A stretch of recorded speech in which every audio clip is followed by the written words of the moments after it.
I'm hearing what you're saying, and it makes sense that if we were united, then we could eliminate poverty within our own communities. That's correct. If we were united, then we could stop the defamation of Mother Earth. If we were united, we could stop pollution in our waters. If we were united, we could bring an end to the pollution that comes from coal and digging for oil. If we were united, then we would be able to find the answers that our ancestors had, mine and yours, thousands of years ago, when God told us that we are the caretakers of the earth. We could find the way back to natural living through solar energy that's free, through energy from the water that's free. But as long as there's not a dollar sign tag on it, they're not interested.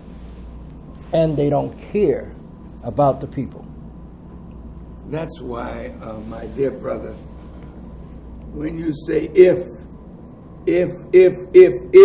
we were united, in whose interest is our division? It's in their interest. Mm-hmm. Because as long as we are not united, they can continue to do as they've been doing. And John McCain and the McCains of this country will continue to rob the Indians of the value of their land, keep us divided, keep us poor. That is their tactic. That's their goal. Now, if we know that, and we do know it, then it is in our best interest to knock down every artificial barrier that keeps us from that power that comes from our unity. And we don't have to send 3 trucks of supplies to Rosebud or to Pine Ridge.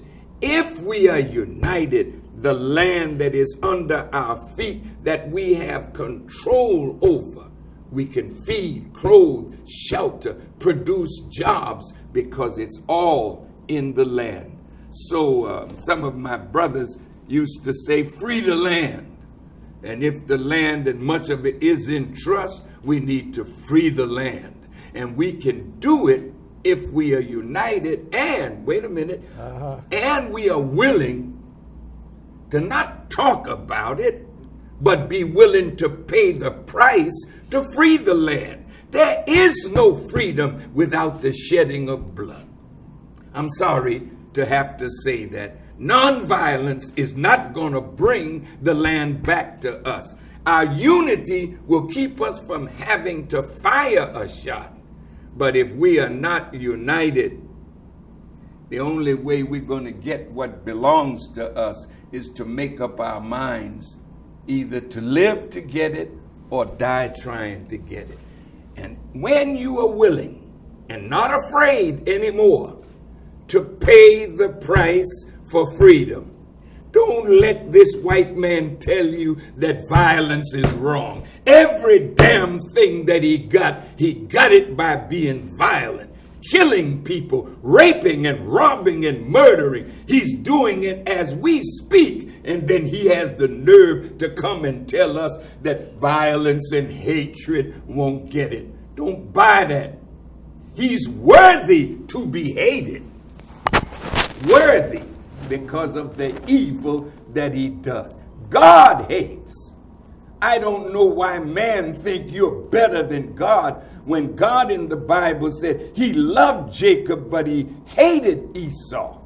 In the Bible, he said no man can serve 2 masters. He'll love one and hate the other. They have made us little sheep that they can walk over and run over. But when we decide it's over, and we should make that decision, it's over. We're not taking it anymore, and we cannot pass on to another generation the legacy of our cowardice when we know the problem and won't move to erase the problem. That's our fault. We gotta change.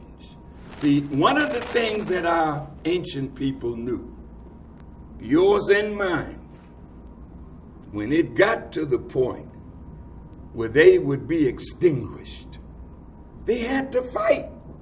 Even if they lost, they had to fight.